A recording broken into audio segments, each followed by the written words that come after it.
Il s'agit d'un avertissement divin important pour les gens en ces derniers jours, alors que nous approchons du moment où le Christ reviendra sur terre pour emmener les saints avec lui au ciel, suivi de la fin du monde. Le monde traversera diverses adversités, car le diable sait que son temps est limité. Il essaiera donc d'utiliser toutes les stratégies possibles pour influencer le peuple de Dieu. Dans cette vidéo, je vais partager quelques-unes de ces questions pour vous encourager à tenir bon le jour de l'ascension de Jésus. Des anges sont apparus et ont confirmé aux disciples que toutes les paroles de Jésus étaient vraies. De même, comme le rapporte Actes 1, 10-11, ils ont été témoins de l'ascension de Jésus et ont reçu l'assurance qu'il reviendrait de la même manière qu'ils l'avaient vu monter. Le Seigneur Jésus a également dit dans Apocalypse 22h12, « Je viens bientôt, retiens ce que tu as, afin que personne ne prenne ta couronne. » Beaucoup de gens doutent du retour de Jésus, certains ont même abandonné leur foi à cause de la persuasion du diable, qui essaie de les convaincre qu'il n'y a ni paradis, ni enfer, ni retour du Christ. Ce n'est pas le moment de renoncer à votre foi, mais de rester ferme et encore plus fort pour empêcher l'ennemi de vous voler votre confiance. Avant le retour du Christ, nous verrons le péché et l'immoralité prendre le devant de la scène. Ce qui était considéré comme une abomination dans la Bible est devenu normal. Les médias, les industries du divertissement, la mode, la télévision et même les écoles encouragent le péché. Jésus a averti que dans les derniers jours, le monde ressemblerait à l'époque de Noé, où les gens seraient occupés à leur vie quotidienne, ignorant les signes divins. Aujourd'hui, ceux qui défendent la normalité et l'obéissance à la Bible sont souvent ridiculisés, mais nous devrions nous souvenir des paroles de Jésus concernant le jugement à venir. La société a atteint un point où la normalité est considérée comme une offense, où être en communion avec Dieu est considéré comme un crime, et où défendre l'ordre divin peut entraîner des attaques. Le péché est désormais récompensé et célébré dans le monde entier, réalisant ainsi la prophétie d'Isaïe sur les ténèbres qui allaient recouvrir la terre. Cependant, en tant que saints, nous devons continuer à briller comme des lumières en Christ. L'une des principales tromperies de l'ère moderne est l'égoïsme débridé, qui se manifeste par la recherche incessante de son propre plaisir. L'amour de soi et l'égocentrisme sont devenus la racine des atrocités commises dans le monde. La Bible nous avertit qu'avant la venue du Christ, l'égoïsme occupera le devant de la scène, contredisant l'appel à aimer notre prochain et à veiller sur nos frères et sœurs. C'est pourquoi, au milieu des ténèbres, nous devons continuer à briller comme des lumières en Christ, en refusant de céder à l'égoïsme et à l'amour de soi. Dans la parole de Dieu, Jésus enseigne que l'amour est l'accomplissement de la loi. Cela signifie qu'en se laissant aller à l'égoïsme, on finit par commettre toutes les atrocités de la vie. En revanche, en pratiquant l'amour, vous pouvez vous mettre à la place des autres, donner la priorité au Christ et faire passer les autres avant vous. Cela ne signifie pas qu'il faille renoncer à sa vie, mais simplement s'humilier devant la main puissante de Dieu pour être son instrument et apporter la lumière aux autres.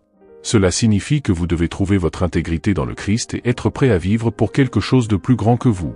Philippiens 2, 3-4 déclare, « Ne faites rien avec partialité ou prétention, mais avec humilité, chacun estimant les autres meilleurs que lui-même.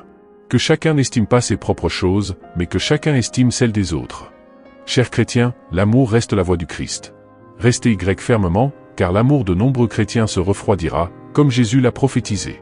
Le péché se banalisera et beaucoup perdront leur ferveur. Matthieu 24, 12-14 met en garde contre le refroidissement de l'amour dû à la multiplication des iniquités. Celui qui persévérera jusqu'à la fin sera sauvé, et l'évangile sera prêché dans le monde entier avant la fin. Dans les derniers jours, l'un des pièges du diable est l'influence du péché sur l'amour et la ferveur des chrétiens. Beaucoup de chrétiens se conforment au monde pour éviter les attaques, mais il est crucial de prendre position, en appelant le péché pour ce qu'il est. Une autre raison du refroidissement des chrétiens est l'absorption des idéologies du monde. Des chrétiens forts ne sont pas formés pour défendre la bonté et la sobriété, parce que la prière n'est pas encouragée et que le courage de proclamer l'évangile manque. Ne tombez pas dans ce piège, demandez au Seigneur la force et l'onction du Saint-Esprit. Soyez la lumière au milieu des ténèbres, même si les autres cachent votre éclat. Soyons audacieux, brûlant coûte que coûte, face aux offenses qui viendront. Lorsque les chrétiens cèdent au monde, ils deviennent plus froids et plus vulnérables à l'offense. Les offenses ne sont pas seulement les conséquences des problèmes, mais aussi de la décadence. Jésus a prévu les offenses, mais heureux ceux qui ne sont pas scandalisés. Malgré le rejet, continuez à être une lumière dans le monde. Beaucoup, y compris des chrétiens, se retourneront contre vous, mais grâce à l'amour du Christ, tenez bon, pardonnez et aimez. L'un des derniers pièges des derniers jours est la multiplication des faux prédicateurs. Jésus a averti que les faux docteurs se multiplieraient, prêchant des messages trompeurs sur la venue du Sauveur et déformant la grâce de Dieu. Soyez vigilants et ne vous laissez pas abuser par de faux messages, car la vraie grâce exige la transformation et l'obéissance à Dieu. La Bible nous avertit que les faux prophètes se multiplieront dans les derniers jours, servant de signe que le retour de Jésus est proche. Ne tombez pas dans le piège d'accepter tout ce qui n'est pas conforme à la parole de Dieu. Tenez-vous fermement à la parole et vivez selon elle. Ne laissez personne vous intimider ou vous influencer pour que vous acceptiez tout ce qui va à l'encontre de la parole. Faites également confiance au Seigneur pour vous protéger du piège de l'orgueil, qui fait croire aux gens qu'ils ont tout vu et qu'ils n'ont plus besoin d'apprendre. Nous sommes tous des apprentis du Saint-Esprit et nous continuerons à apprendre au pied de Dieu jusqu'au retour de Jésus. Alors que le monde montre peu de crainte face au jugement à venir, nous ne devons pas être ignorants. Jésus est venu mourir, offrant la rédemption et permettant à tous ceux qui croient d'échapper au jugement éternel. Paul écrit dans 2 Corinthiens 5, 9-11 qu'il est important de plaire à Dieu, car nous comparaîtrons tous devant le tribunal du Christ pour recevoir selon le bien ou le mal que nous aurons fait dans notre corps. Connaissant la crainte du Seigneur, nous persuadons les hommes et sommes connus de Dieu. Ne cessons pas de répandre le message de Jésus à chaque occasion, en utilisant toutes les ressources à notre disposition. L'enfer n'est pas un endroit où passer l'éternité. Si vous n'avez pas encore donné votre cœur à Jésus, faites-le maintenant. N'attendez pas une seconde de plus. Appelez-le et demandez-lui de régner dans votre cœur alors que vous décidez de le suivre jusqu'au bout. Ne renie pas le Christ, car celui qui le renie sera renié devant le Père. Soyez toujours prêts pour l'arrivée de notre Seigneur et Sauveur. En regardant les nouvelles récemment, nous nous rendons compte de l'augmentation marquée du mal dans notre monde. Le diable traque férocement de plus en plus de gens pour apporter la destruction. Certaines personnes ont accepté que leur vie est condamnée et cause de la douleur et de la misère à d'autres. Le cœur des hommes devient plus froid et plus dur, tandis que le mal et l'immoralité sont devenus monnaie courante dans la société d'aujourd'hui. L'Église n'échappe pas non plus à ces influences. De fausses doctrines se répandent, éloignant les gens de Dieu. Beaucoup de gens sont heureux de suivre ces doctrines parce qu'elles leur offrent un espoir pour leur vie. La Bible nous avertit que dans les derniers jours, beaucoup de gens qui prétendent croire en Jésus poursuivront des mensonges qui plaisent à leurs oreilles. Les Écritures révèlent dans 1 Timothée 4:1 que beaucoup abandonneront la foi, se montrant égoïstes et se détournant de la vérité. Beaucoup suivront des doctrines déformées pour justifier des modes de vie immoraux. Jean 2:19 souligne que ceux qui se sont éloignés de nous ne faisaient pas vraiment partie de nous. Ces mensonges sont des déformations des doctrines qui servent des intérêts personnels et affaiblissent la foi authentique. De nos jours, on assiste à la montée de faux messages, tels que la doctrine du matérialisme. Cette doctrine erronée insiste sur le fait que le gain matériel est un signe de piété, s'écartant ainsi du véritable objectif du Christ. L'accent mis sur la prospérité matérielle déforme le sens de la venue du Christ pour mourir pour tous, offrant la vie et la justice divine.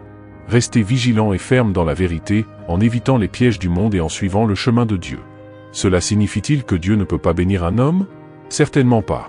Dieu est toujours capable de pourvoir aux besoins de ses enfants lorsqu'ils font appel à lui. La Bible illustre la sollicitude de Dieu à notre égard en montrant qu'il connaît le nombre de cheveux sur notre tête et qu'il nous aime d'un amour éternel. Bien que le Christ soit mort pour nous enrichir spirituellement et nous accorder la vie divine, cela n'exclut pas la possibilité de bénédiction matérielle.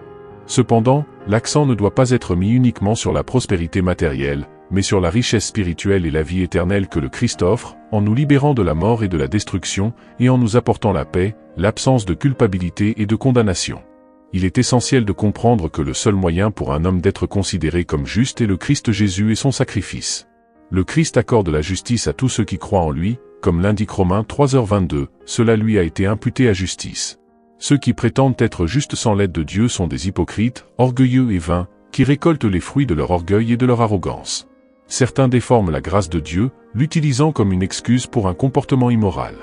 La Bible met en garde contre les personnes qui, dans les derniers jours, poursuivront le mensonge et abandonneront la foi. Pierre, dans sa lettre, met en garde contre les moqueurs qui remettent en question la promesse de la venue du Christ.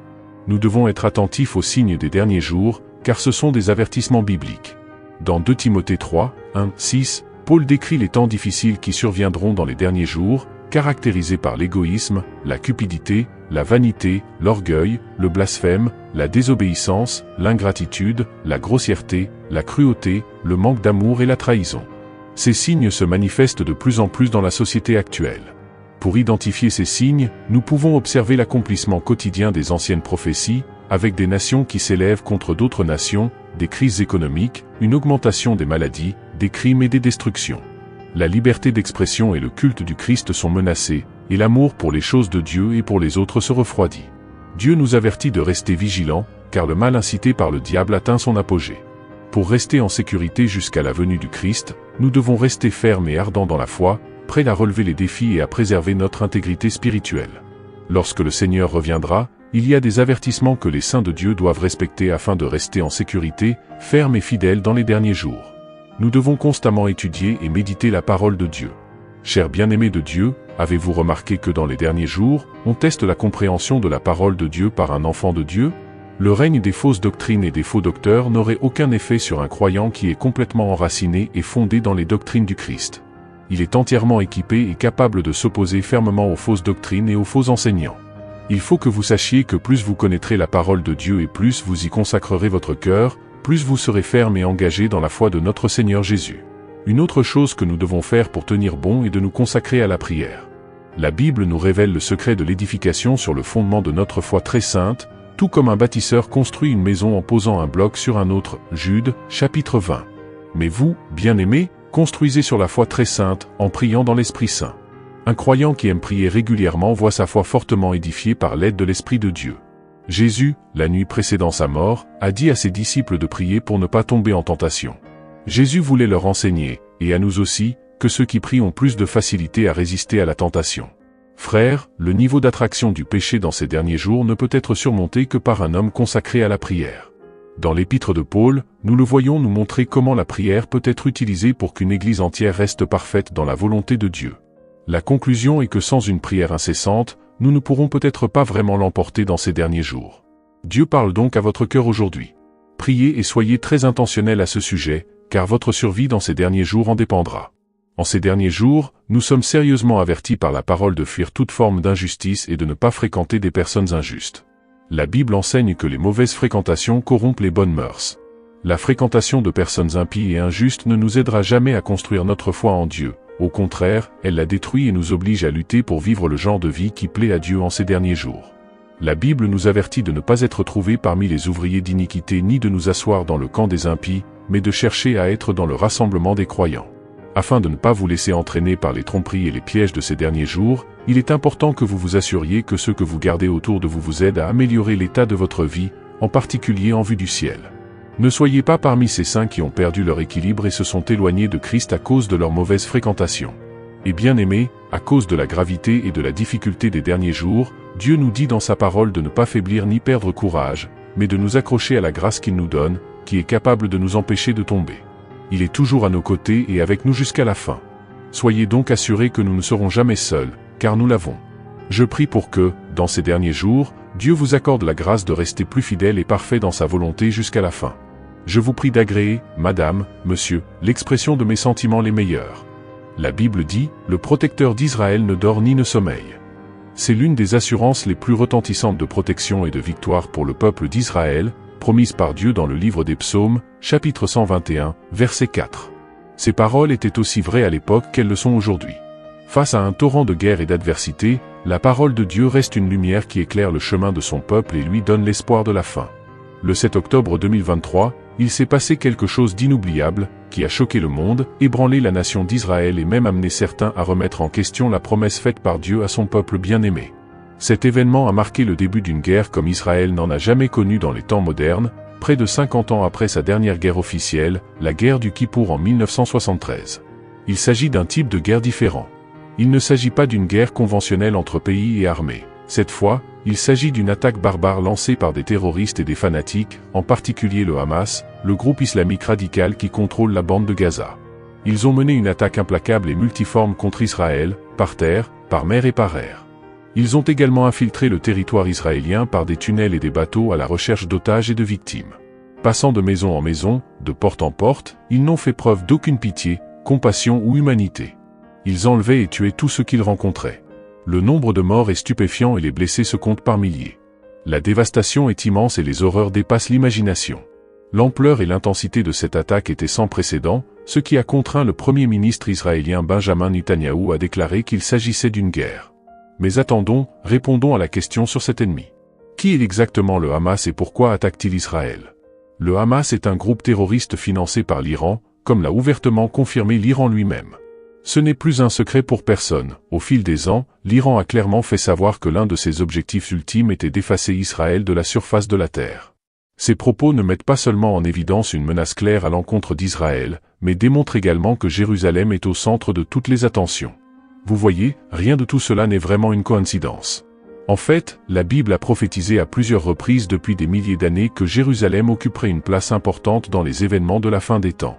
Ces paroles se trouvent dans les prophéties de l'Ancien et du Nouveau Testament, y compris celles qui sont sorties de la bouche de Jésus lui-même. Nous ne devrions donc pas prendre les choses à la légère lorsque nous entendons parler de la ville sainte de Dieu.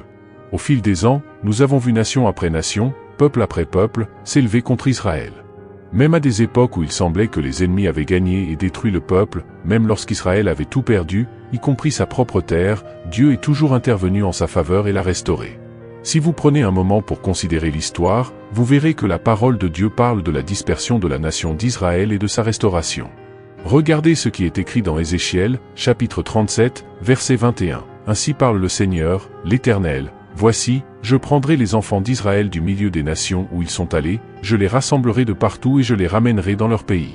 Personne ne croyait ou ne pensait qu'Israël reviendrait sur sa terre natale pour former une nation après avoir perdu plus de 6 millions de Juifs aux mains des nazis.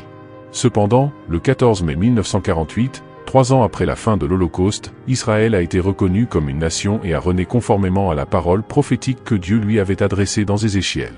Il est intéressant de voir qu'une nation aussi petite qu'Israël reste forte, même entourée de nations dont la plus grande joie serait de l'anéantir. Malgré cela, Israël continue à prospérer. Il existe une alliance permanente qui lui permet de continuer à vivre, aussi longtemps que la terre existera, ses paroles continueront à s'appliquer. La Genèse, chapitre 22, verset 17, nous dit ce que sont ces paroles. Je te bénirai et je multiplierai ta postérité comme les étoiles du ciel et comme le sable qui est sur le bord de la mer. Tes descendants posséderont la ville de leurs ennemis. Alors que nous examinons les menaces qui pèsent sur Israël et Jérusalem, nous devrions nous souvenir de ce que la Bible dit au sujet de cette ville, petite mais d'une importance capitale. Jérusalem est décrite comme un rocher solide, et les nations qui tentent de la déplacer ne peuvent que souffrir. Cette prophétie est un témoignage puissant de la protection divine et du rôle significatif que Jérusalem joue dans le déroulement des événements de la fin des temps. Il est intéressant de noter que le livre de Zacharie, chapitre 12, versets 3 et 4, le souligne. Il dit, « En ce jour-là, je ferai de Jérusalem une pierre pesante pour tous les peuples, quiconque la soulèvera sera grièvement blessé, et toutes les nations de la terre s'assembleront contre elle. En ce jour-là, dit le Seigneur, je frapperai de stupeur tous les chevaux et de folie ceux qui les montent, j'ouvrirai les yeux de la maison de Juda et je frapperai de cécité tous les chevaux des peuples. » Aujourd'hui, voir un groupe terroriste se lever pour attaquer le peuple de Dieu ne fait que confirmer le fait que, quelle qu'en soit la raison, il accomplit une prophétie biblique qui aboutira à sa propre chute et à sa déroute totale. Mais voici notre message, chers chrétiens. La parole de Dieu à Israël ne s'est pas seulement accomplie par la réunification et la renaissance. Dieu a aussi dit, par sa parole, qu'Israël jouirait de la paix pendant un certain temps avant d'être à nouveau attaqué. C'est ce qui est écrit dans Ézéchiel, chapitre 38, versets 15 et 16. « Alors tu viendras de ton lieu, du nord, toi et beaucoup de peuples avec toi, montés sur des chevaux, une grande multitude et une puissante armée. Vous monterez contre mon peuple d'Israël, comme une nuée, pour couvrir le pays. Dans la suite des temps, je t'amènerai contre mon pays, afin que les nations me connaissent, quand j'aurai justifié devant elles ma sainteté en toi, ô Géogé. » Mais de qui parle l'Écriture? Qui est Géogé et pourquoi s'opposerait-il au peuple de Dieu? Nous ne pouvons pas dire exactement à qui cette nation de Géogé fait référence. Cependant, les spécialistes de la Bible et des prophéties, en particulier des prophéties de fin des temps, croient que la force de Géogé venant du nord fait référence à la Russie moderne, qui se trouve directement au nord d'Israël sur la carte. Le verset 5 du même livre d'Ézéchiel 38 indique également que la Perse, l'Éthiopie et la Libye, entre autres, s'élèveront contre Israël. Et devinez quoi, la Perse est l'ancien nom de ce que nous connaissons aujourd'hui sous le nom d'Iran. N'est-il pas intéressant de constater que, malgré les changements de temps et même de nom, la parole de Dieu reste valable et qu'elle est activement à l'œuvre pour accomplir tout ce qui a été dit? Isaïe, chapitre 55, verset 11, le confirme, « Ainsi en est-il de la parole qui sort de ma bouche, elle ne me reviendra pas sans effet, mais elle accomplira ce que je veux, et elle réussira dans ce pourquoi je l'ai prononcé. » Bien que nous n'ayons pas encore vu la Russie agir seule contre Israël et l'Iran, nous devons garder ces choses à l'esprit et prêter une attention particulière à tout ce que la Bible dit sur les temps que nous vivons, sur Israël et sur nous-mêmes. Ce que je veux dire, c'est que la parole de Dieu s'accomplira, quel que soit le temps que cela prendra. Préparez-vous donc à vous réveiller un jour et à entendre que la Russie lance une attaque contre Israël. Que vous le croyez ou non, cela arrivera. Ce message n'est pas destiné à vous faire peur, bien au contraire. Au contraire, il est destiné à vous mettre en garde et à vous affermir dans votre foi. D'abord parce que les événements qui se déroulent sont la preuve que la parole de Dieu s'accomplit toujours et ne faillit jamais. Ensuite, parce que tout ce qui se passe dans le monde, y compris la crise actuelle en Israël, est comme un avertissement ou un réveil, qui rappelle au monde que le temps passe et que nous sommes à l'époque de la fin. Qu'est-ce que cela signifie pour le vrai chrétien? Que devez-vous faire de ces informations? Comment cela affecte-t-il votre foi? Voici ce que vous devez faire en tant que chrétien lorsque vous voyez ces événements se dérouler sous nos yeux. Tout d'abord, Jésus nous a déjà dit ce qu'il faut faire lorsque nous sommes témoins de ces choses dans Luc, chapitre 21, verset 28, « Lorsque ces choses commenceront à arriver, tenez bon et relevez la tête, car vous serez bientôt sauvés. » En d'autres termes, à mesure que la parole de Dieu est révélée devant nous, nous devons devenir plus fermes dans notre foi, sans être irresponsables, mais en étant prêts pour la manifestation du retour de Jésus. Nous devons vivre en rachetant notre temps et être toujours sur nos gardes afin de ne pas être trompés et détournés de la foi. Ces événements, fondés sur la Bible, sont un appel aux vrais chrétiens à prendre en main leur relation avec Dieu, à abandonner les sentiments et les attachements du monde et à rester du côté de Dieu. Quoi qu'il en soit, dans Matthieu, chapitre 25, versets 1 à 13, à travers la parabole des 10 vierges, le Seigneur Jésus nous indique la valeur de la préparation spirituelle. Nous devons toujours être prêts pour son retour, en gardant nos lampes remplies d'huile, qui est une représentation de l'Esprit Saint. C'est bien beau de dire que nous sommes à Dieu, mais cela n'est valable que lorsque nous avons ce lien florissant et authentique avec lui, qui nous pousse à marcher dans l'obéissance à sa parole, en priant, en étant en communion avec d'autres vrais chrétiens et en partageant l'Évangile avec le monde. En outre, nous devons nous engager dans la prière. La Bible, dans le psaume 122, versets 6 à 8, nous exhorte à prier pour la paix de Jérusalem. Ces paroles sont immédiatement soutenues par la bénédiction, que ceux qui t'aiment prospèrent. Mon ami, nous devons nous engager dans une vie de prière, en profitant de toutes les occasions que nous avons de cultiver l'habitude de communiquer avec notre Père Céleste. Nous ne devons pas seulement prier pour nous-mêmes, mais aussi pour Israël en tant que nation dans le grand plan de Dieu, en particulier à un moment comme celui-ci. Nous devons prier pour les malades, les perdus, les affligés et ceux qui souffrent autour de nous et pour le monde en général. Dieu a fait de nous des prêtres et des rois, et il veut que nous remplissions bien ses fonctions. Troisièmement, une autre chose que Dieu nous demande de faire en ces derniers jours pour tenir bon, c'est de marcher dans l'amour et la justice, mon ami. Si notre regard est vraiment tourné vers Jésus, dans l'attente de son retour, nous devons incarner ses qualités, l'amour, la miséricorde et la bonté. Nous sommes appelés à montrer ces vertus non seulement à ceux qui sont faciles à aimer, mais aussi à ceux qui remettent en question nos vies et ce en quoi nous croyons. Nous devons lutter contre l'injustice, dire la vérité et rechercher la justice, même si cela est difficile. N'oubliez pas que la Bible dit que nous devons ressembler au Christ dans ce monde. Chers chrétiens, rappelez-vous que ces caractéristiques ne sont pas seulement nobles, elles sont vitales pour ceux qui attendent le salut avec impatience. Vivons chaque jour d'une manière conforme à l'appel de Jésus, en profitant de chaque occasion pour glorifier Dieu et promouvoir son royaume. Que la grâce du Seigneur Jésus-Christ nous garde jusqu'à la fin. Amen. Ne vous laissez pas tenter par le diable. C'est l'avertissement que Dieu adresse à tous les croyants. Il ne reste plus beaucoup de temps. À quoi pensez-vous lorsque vous allumez la télévision ou que vous regardez une chaîne d'information et que vous entendez parler de guerre, de catastrophes, de crises ici et là, de pandémies, de politiques gouvernementales qui provoquent des troubles, et ainsi de suite? Les catastrophes ne cessent de se succéder. De nombreux signes effrayants sont apparus. Quel avertissement nous donnent ces signes? Que, contrairement à ce que l'on croit, nous n'avons plus beaucoup de temps à vivre sur Terre. Dieu est en train de mettre un terme à tout cela, et très rapidement. Les prophètes d'autrefois, Jésus et même les disciples nous ont mis en garde contre ces signes, et aujourd'hui nous les voyons se produire sous nos yeux. Ne laissez personne vous tromper comme au temps de Noé, en disant que Dieu prend trop de temps, que l'enlèvement ou la fin des jours n'existe pas, que le ciel est déjà là, ou que le temps de la fin est encore loin. C'est un piège. L'ennemi veut que vous baissiez votre garde et que vous acceptiez un christianisme médiocre. Il ne veut pas que vous soyez vigilants dans la pureté et la justice, mais que vous viviez comme tout le monde, au lieu de vivre comme quelqu'un qui attend le retour du Seigneur. Matthieu, chapitre 24, versets 36 à 39, dit « Mais ce jour et cette heure, personne ne les connaît, ni les anges des cieux, ni le Fils, mais le Père. Car, comme il en fut au jour de Noé, il en sera de même à l'avènement du Fils de l'homme. En effet, de même qu'aux jours qui précédèrent le déluge ils mangeaient et buvaient, se mariaient et donnaient en mariage, jusqu'au jour où Noé entra dans l'arche, et qu'ils ne s'en aperçurent que lorsque le déluge vint et les emporta tous, de même en sera-t-il à l'avènement du Fils de l'homme. Les ténèbres et les anomalies que vous voyez autour de vous aujourd'hui sont la décadence de la société, la montée de la méchanceté, l'apostasie de nombreux chrétiens, la mondanité, etc. Ne vous laissez pas surprendre. Jésus nous a déjà prévenus. Nous sommes dans les derniers jours. Ne vous laissez pas tenter par le diable. Beaucoup de gens se laissent prendre par ces tromperies. Vous devez être sur vos gardes. Matthieu, chapitre 24, versets 42 à 44, dit « Veillez donc, car vous ne savez pas quel jour votre Seigneur viendra. Mais considérez ceci, si un maître de maison savait à quelle heure le voleur va venir, il veillerait et ne laisserait pas percer sa maison. Veillez donc vous aussi, car à l'heure où vous ne vous en rendrez pas compte, le Fils de l'homme viendra. Qu'est-ce qu'une alerte? C'est un message qui informe d'un danger ou d'un risque imminent si certaines mesures ne sont pas prises. Une information qui avertit une personne d'un danger. Les derniers jours désignent la période qui précède la seconde venue de Jésus-Christ. La Bible nous a déjà dit que ces jours seront marqués par des événements tristes et dévastateurs qui se dérouleront sur la terre avant que Jésus ne revienne pour recevoir les saints dans le royaume de Dieu. Cet événement final est appelé l'enlèvement. L'enlèvement précédera la grande tribulation et la montée au pouvoir de l'Antéchrist. Vous ne voulez pas être là quand le moment viendra. Croyez-moi. C'est pourquoi vous devez prendre au sérieux l'avertissement du Christ. L'enlèvement est pour tous les saints, et aucun saint ne doit le manquer pour rien. Dans le deuxième livre de Pierre, chapitre 3, versets 14 et 17, il est dit, « C'est pourquoi, bien-aimés, dans cette attente, efforcez-vous d'être trouvés par lui dans la paix, sans tache et irréprochable.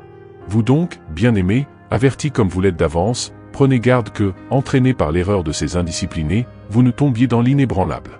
Une fois l'avertissement reçu, vous avez le choix d'en tenir compte, de faire le bon pas dans la bonne direction pour votre sécurité, ou de tout jeter par la fenêtre et de poursuivre votre route vers votre propre destruction. La parole de Dieu nous a montré que son projet n'est pas de voir quelqu'un détruit dans ses péchés, mais qu'il soit converti et sauvé. Si vous entendez ces paroles aujourd'hui, c'est parce que Dieu veut que vous soyez sauvés. Il vous aime beaucoup. Il veut que tu te réconcilies avec lui. Ézéchiel, chapitre 18, verset 23 dit, « Est-ce que je prends plaisir à la mort des méchants ? Dit le Seigneur, l'Éternel. Ne désirais-je pas plutôt qu'ils reviennent de sa voie et qu'ils vivent ?» Dans Ézéchiel, chapitre 33, verset 11, Dieu répète encore, « Et j'ai besoin que vous imaginiez que. Il vous parle maintenant, dis-leur, je suis vivant, dit le Seigneur Dieu, je ne veux pas la mort du méchant, mais je veux que le méchant se détourne de sa voie et qu'il vive. Revenez, revenez de vos mauvaises voies. Pourquoi mourrez-vous, maison d'Israël ? » Les avertissements et les mises en garde de Dieu sont le fruit de son amour et de son attention sincère. On ne peut pas haïr quelqu'un et l'avertir. On ne peut pas être une divinité assoiffée de sang et essayer de sauver des gens qui ne le veulent même pas. L'amour de Dieu est réel, et il est démontré par ses avertissements. Il ne veut pas que quelqu'un rate la communion éternelle préparée pour son peuple. Dieu ne veut pas seulement leur salut, mais aussi leur sécurité et leur exclusion de la destruction autrefois prophétisée pour le monde. Il veut aussi que vous échappiez à la condamnation des âmes qui meurent sans Christ. Quels sont les signes qui confirment tout ce que Jésus a dit ? Matthieu 24 met en lumière plusieurs de ces éléments, parmi d'autres passages bibliques. En plus de nous mettre en garde contre ce grand jour qui arrivera à l'improviste, Jésus nous a averti que des menteurs, des charlatans et des faux prophètes viendront. Ils prétendront porter le nom de Christ, alors qu'ils ne sont que des loups prêts à dévorer le peuple de Dieu et à en tirer profit. Dans le livre 1 de Timothée, chapitre 4, versets 1 à 3, il est dit, « Or l'Esprit déclare expressément que, dans les derniers temps, quelques-uns abandonneront la foi en obéissant à des esprits trompeurs et à des enseignements de démons, à cause de l'hypocrisie de ceux qui profèrent des mensonges et qui ont brûlé les consciences, en interdisant le mariage et en exigeant l'abstinence des aliments que Dieu a créés pour être reçus avec action de grâce par les fidèles et par ceux qui connaissent. Parfaitement la vérité. La plupart des gens seront trompés non pas parce qu'ils le veulent, mais parce qu'ils sont désespérés, qu'ils ont besoin de guérison, qu'ils veulent des solutions aux problèmes de ce monde et qu'ils accepteront n'importe qui leur promettant cela. Ces prophètes en profiteront pour les blesser encore plus, en écrasant leur foi et en inhibant leur croissance spirituelle, en les détournant de Dieu. Ils encourageront les gens sur la voie du péché et leur diront de vivre comme le monde.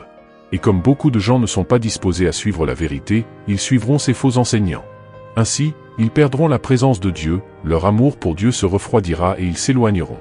Jésus a parlé des jours où les peuples et les pays s'affronteront, où il y aura des famines, des catastrophes naturelles, des pestes, des persécutions contre les chrétiens, des trahisons, de la déloyauté et une augmentation de la méchanceté. Êtes-vous d'accord avec moi pour dire que nous vivons ces jours-là aujourd'hui ? Matthieu, chapitre 24, versets 6 à 13, dit « Vous entendrez parler de guerre et de bruit de guerre, ne vous inquiétez pas, car il faut que cela arrive, mais la fin n'est pas encore venue. Car une nation s'élèvera contre une nation, un royaume contre un royaume, et il y aura en divers lieux des famines et des tremblements de terre, mais tout cela n'est que le commencement des douleurs. Alors vous serez affligés et tués, vous serez haïs de toutes les nations à cause de mon nom. En ce temps-là, beaucoup se scandaliseront, se trahiront et se haïront les uns les autres, beaucoup de faux prophètes s'élèveront et séduiront beaucoup de gens. Mais celui qui persévérera jusqu'à la fin sera sauvé. » Jésus les a mentionnés comme des indicateurs de ce qui se passera dans les derniers jours. Il a précisé que tout cela se produirait avant son second retour. Que faites-vous ? Vous préparez-vous au retour de Jésus? Vous rencontrera-t-il dans la foi? Vous rencontrera-t-il dans la crainte de Dieu? Jésus a posé une question dans Luc, chapitre 18, verset 8, « Je vous le dis, il leur fera promptement justice. Mais quand le Fils de l'homme viendra, trouvera-t-il la foi sur la terre ?» Lors de son premier avènement, Jésus est venu comme l'agneau de Dieu qui enlève les péchés du monde, mais lors de son second avènement, il viendra comme le lion de Juda, le roi des rois, le Seigneur des seigneurs et le juge juste qui récompensera chacun selon ce qu'il a fait, en bien ou en mal. La Bible nous avertit que des individus égoïstes et gloutons apparaîtront également dans les derniers jours, des personnes dont le seul but est de satisfaire leurs désirs et leur propre personne. Dieu n'est pas dans leur plan, ni le Christ, ni le ciel. Leur ventre est leur Dieu, et ils ne se sont sacrifiés pour rien d'autre qu'eux-mêmes. Ces personnes se moqueront de tout ce qui implique de faire un effort supplémentaire pour l'amour de Dieu. Ils se moqueront de vous parce que vous passez votre temps à prier, parce que vous souffrez pour l'évangile sans compromis et parce que vous contribuez à l'avancement du royaume de Dieu. Ils veulent les bénédictions et l'amour de Dieu, mais se détournent de ses justes exigences en un clin d'œil. Le désir de tout avoir, de tout manger et de tout boire a conduit de nombreuses personnes à s'adonner à toutes les formes d'anarchie et d'immoralité. Les gens s'agitent et s'acharnent jusqu'à ce que leurs désirs sensuels et leurs convoitises sans fin soient assouvis. Chers enfants de Dieu, je ne pourrai peut-être pas tout vous dire sur la fin des temps, et je suis sûr que vous avez déjà reçu le message de moi et de la Bible, ainsi que les événements qui se déroulent dans le monde aujourd'hui.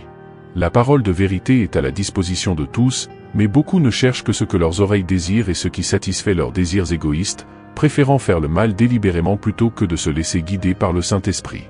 Vous ne devez pas être parmi eux. Ce message n'est pas destiné à vous effrayer, mais à vous rappeler les temps que nous vivons et le genre de vie que nous devrions mener. Dans le livre de 1 Thessaloniciens, chapitre 5, versets 2 à 11, il est dit, « Vous savez vous-même que le jour du Seigneur vient comme un voleur dans la nuit.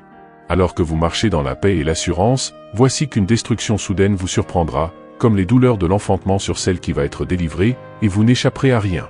Mais vous, frères, vous n'êtes pas dans les ténèbres, pour que le jour vous surprenne comme un voleur.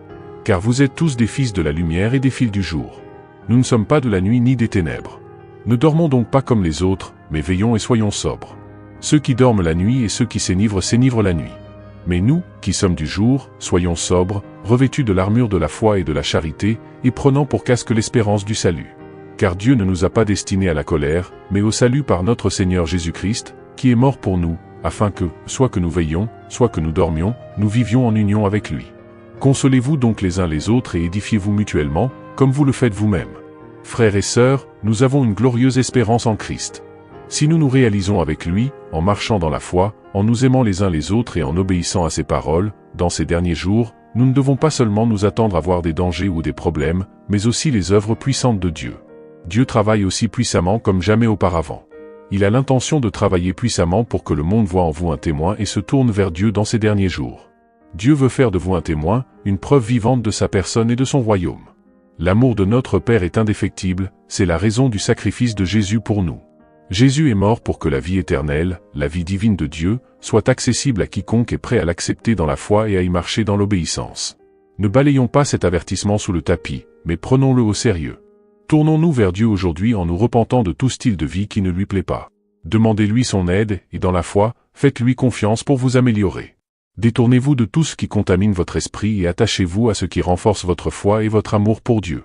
Il y a un royaume auquel nous appartenons, et une grande joie attend tous ceux qui arrivent au bout. Il y a encore de la place pour d'autres personnes dans le royaume de Dieu. Si vous n'avez pas encore reçu le Fils Jésus par la foi, c'est le moment. Ne passez pas un jour de plus sans accepter Jésus dans votre cœur comme Seigneur et Sauveur. Il entrera, purifiera votre vie et vous gardera jusqu'à la fin. Que la grâce du Seigneur nous garde tous, au nom de Jésus.